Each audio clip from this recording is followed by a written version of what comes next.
हाय। आज हम पढ़ेंगे ट्रिग्नोमेट्रिकल बेस्ड क्वेश्चंस इंटीग्रेशन के। हमने ये नहीं करे थे, बाकी बेसिक्स कर लिए थे और डायरेक्ट वाले कर लिए थे और सब्स्टिट्यूशन वाले कर लिए थे, नॉन ट्रिगो वाले। आज हमारा उद्देश्य रहेगा ट्रिग्नोमेट्रिकल बेस्ड क्वेश्चन जितने भी हमारे बेसिक्स इंक्लूडिंग और सब्स्टिट्यूशन मेथड वाले क्वेश्चन, आज हम इसको फिनिश करेंगे राष्ट्रीय किताब के NCERT के। ठीक, तो सबसे पहले देखें 7.1 एक्सरसाइज का क्वेश्चन नंबर। सबसे पहले देखें 16। सो 16th क्वेश्चन जो है वो ये कहता है 2x माइनस, बिल्कुल लो लेवल से हाई लेवल तक जाएंगे आज हम। तो दिस इज e की x। मैंने पिछली क्लासेस में ये क्वेश्चन छोड़ के बाकी सारे करा दिए थे, क्योंकि ट्रिग्नोमेट्री का मैं अलग से बिल्कुल कराता हूँ। ठीक, क्योंकि ये कहीं भी यूज़फुल, 12th के अलावा आगे साइंस वालों के यूज़फुल है, 12th वालों के यूज़फुल है, आगे कॉमर्स के लिए, CPT के लिए, इकोनॉमिक्स ऑनर्स वगैरह के लिए यूज़फुल नहीं होता ट्रिगो बेस्ड। सो इसलिए बिल्कुल अलग से सेक्शन केवल ट्रिगो के ऊपर हम डील कर रहे हैं। ठीक, अब इसमें देखें जो हम पढ़ चुके हैं सारे वही चीज़ें हैं। 2x का integration is what, 2x square by 2। Each and every term का हम इंटीग्रेशन करेंगे। cos x का जो इंटीग्रेशन है, यहाँ ये सोचो कि cos x किसका डेरिवेटिव होता है, तो एकदम आपका माइंड क्लिक करेगा। नहीं तो लिस्ट चेक करो, sin x है कि नहीं, तो बेटर फीलिंग आएगी। And this question is finish and 2 इसमें कैंसिल हो गया, तो ये रिमेनिंग बचा। अच्छा, इसके बाद क्वेश्चन नंबर लिखें 17th। 7.1 एक्सरसाइज के क्वेश्चंस हैं ये। तो देखें, ये है 2x square minus 3 sine x और प्लस में 5 रूट एक्स। इसका इंटीग्रेशन करना है हमें। ठीक, सो देखें ईच एंड एवरी पार्ट का हमने यहाँ पर इंटीग्रेशन करना है। ठीक, तो अगेन 2x स्क्वायर का क्या होगा, मतलब 2x था पहले, अब के 2x स्क्वायर है, एक पावर बढ़ाओ और बढ़ी हुई पावर से डिवाइड करो। यहाँ सोचो साइन किसका डेरिवेटिव होता है, एकदम आएगा माइंड में, माइनस कॉस। तो माइनस कॉस, इसका साइन का इंटीग्रल, और 5x की पावर ये क्या है आपका, हाफ है ना, उसकी एक पावर बढ़ाओ और बढ़ी हुई पावर से उसे डिवाइड कर दो। ठीक, सो इसका फाइनल जो कैलकुलेशन करा के जो आएगा वो मैं राइट डाउन कर रहा हूँ। ये आपका 10 हो जाएगा ऊपर जाके, 5 2 ज़ा बाय 3, x की पावर 3 बाय 2 और plus C. This is your final answer. ठीक, ये अच्छा नहीं लग रहा ज़ीरो लिखा हुआ ऐसे, दिस ओके। और ये भी ध्यान से देख लेना, ऊपर का 3 बाय 2 है ये। ठीक, ओके, ये मिटेबल स्थिति है मेरे पास, तो भाई ठीक कर सकता हूँ। तो ओके हो गया, चेक कर लीजिए। अच्छा, इसके बाद देखें क्वेश्चन नंबर 18th है आपका। ये 18th क्वेश्चन है sec x plus what 10x। तो फर्स्ट ऑफ ऑल क्या करें, इस sec x को अंदर ले जाएं, दोनों से क्या करें, इसे multiply. So what we get, sec square और sec x 10x। ठीक है, अब सोचो sec स्क्वायर किसका डेरिवेटिव होता है, ओके, माइंड में क्लिक करा 10 का। अच्छा, sec x 10x किसका डेरिवेटिव होता है, sec x का।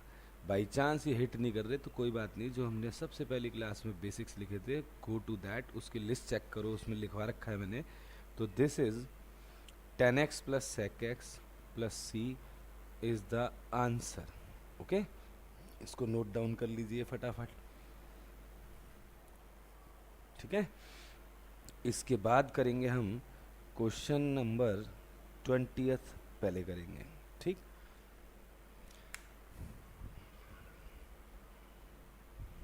तो देखें क्वेश्चन नंबर 20, आप लोग इतने लिख लें। क्वेश्चन नंबर 20 कहता है 19 भी कराऊंगा अभी, ठीक है, लेकिन अभी थोड़ी देर बाद। This is 2 minus 3 sine x upon में वट, कॉस स्क्वायर और डी एक्स। ठीक, याद है वो टू टेबल रूल, अगर न्यूमरेटर में टर्म्स हो नीचे डिनोमिनेटर में एक ही टर्म हो तो टू टेबल रूल लगा दो। तो दिस 2 बटा और -3 बटा -3 साइन एक्स बटा, सो ये क्या आ गया आपका 2 अपॉन में कॉस का स्क्वायर और -3 साइन एक्स अपॉन में कॉस का स्क्वायर एक्स। ठीक, टू टेबल रूल लगा दिया है। अब आप जानते हैं 1 अपॉन कॉस स्क्वायर क्या होता है, सेक स्क्वायर, तो it will become 2 sec square x minus sine बटा कॉस, एक ले लो कॉस स्क्वायर में से, यहाँ पे साइन बटा कॉस 10 हो गया और 1 बटा कॉस जो बचेगा वो क्या आ गया, सेक एक्स। तो we can write 3 10 x into what, sec x.